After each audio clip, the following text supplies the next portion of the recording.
আচ্ছা দেখি, আসলে আমাদের শহরে বাড়িঘর থাকে আলাদা আলাদা, কিন্তু গ্রামে আপনারা দেখতেই পাচ্ছেন একটা এইদিকে ঘুর আগে চারপাশে বাড়ি থাকে এবং মাঝখানে সুন্দর একটা স্পেস থাকে যাতে ছেলেমেয়েরা এখানে খেলাধুলো করে, মাঠ থাকে আর কি।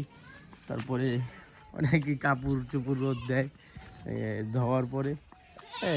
আরে গ্রাম বা শহরের পার্থক্য এইটাই, চারপাশে সবুজের সমারোহ। হ্যাঁ, এবং এই যে আধুনিক প্রযুক্তির মাঝখানেও এটা যে অত্যাধুনিক প্রযুক্তির ব্যবহার, এবং আপনারা বলতে পারেন এক ধরনের যেখানে এই আধুনিক যুগেও আপনার এইটা কিন্তু খুবই প্রয়োজনীয় একটা জিনিস, যেটা গ্রামের অঞ্চলে যেখানে গ্যাসে রান্নাবান্না না হয় সেখানে কিন্তু এগুলো খুবই উপকারী। তো মামা, আপনার এই একটা গরু থেকে যে এইটার নাম কি? এইটা মুদ্দিয়া। আপনার বরিশালের ভাষায় কায় মুদ্দিয়া? না, ইংরেজিতে মুদ্দিয়া। বরিশালের ভাষায় গইডা? হ্যাঁ, ইংরেজিতে মুদ্দিয়া। আচ্ছা, তা আপনি এই যে গইডা বানান নাকি এই আপনার এই একটা গরুর গইডাই? হ্যাঁ। আচ্ছা, কি আপনাকে শুধু এই গইডা থেকে কি বছর যায়? দুইটা পিস বিক্রিও করা যায়? 2 টাকা পিস। আর একটা জিনিস 2 টাকায় কেনে, সেটা তো ভালো লাভজনক। আপনার তো ওই ইন্ডিয়া পাঠাই দেওয়া লাগে মুহূর্ত ব্যস্ত নিলে। হ্যাঁ,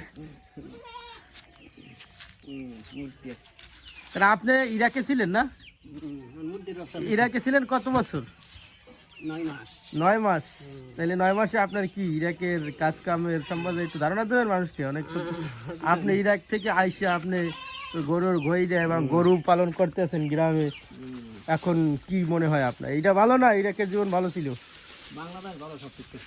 বাংলাদেশ ভালো, মানে প্রবাস জীবন ভালো না? হ্যাঁ, এখন কি নিয়ে যান? পানি। ওয়াও, মনে হয় কি জানো, মনে হইতেছে আমি কোনো এক গহীন জঙ্গলে ঢুকে গেছি।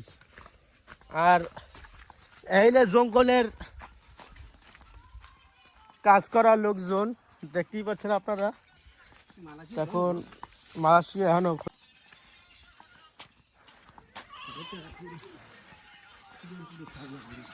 এই গরুরে দেবেন গান্ডা বন্ধ।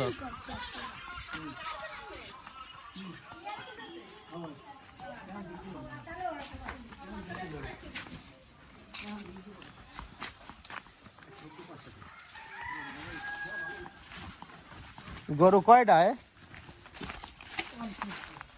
1 পিস। আর খাইবে গরুছি? বহই পাতা খাইবেন?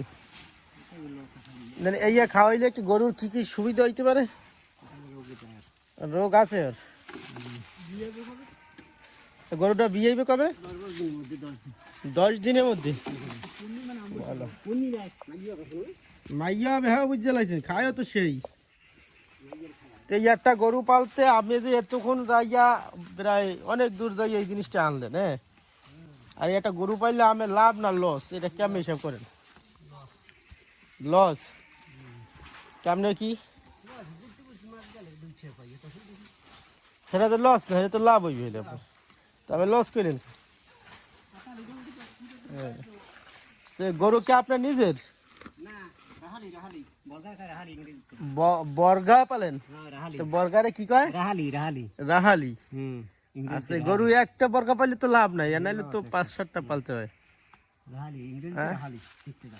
আচ্ছা, আপনারা যে গ্রামে বসবাস করেন, তারপরে দেখতে আছি যে সুপারি গাছ, আসলে তো শহরে তো পান যারা খায়, শহর আর গ্রাম নাই, সবাই তো পান খায় না? আপনাকে তো সুপারি সিজনে মনে হয় ভালো একটা প্রফিট আসে এই থেকে, না? আপনার সুপারি গাছ আছে, বাগান আছে? 4টে বাগান?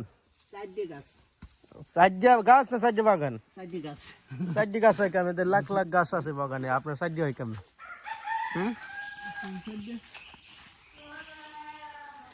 তামের সুপারি সিজনে কেমন কি লাভ পড়ছে এবার? আরে অত দূরে যাইতে হবে, খারাপ না। সেই এই খরগোশটা কার? আমি গো গো না তা সাজিয়ে দেবো।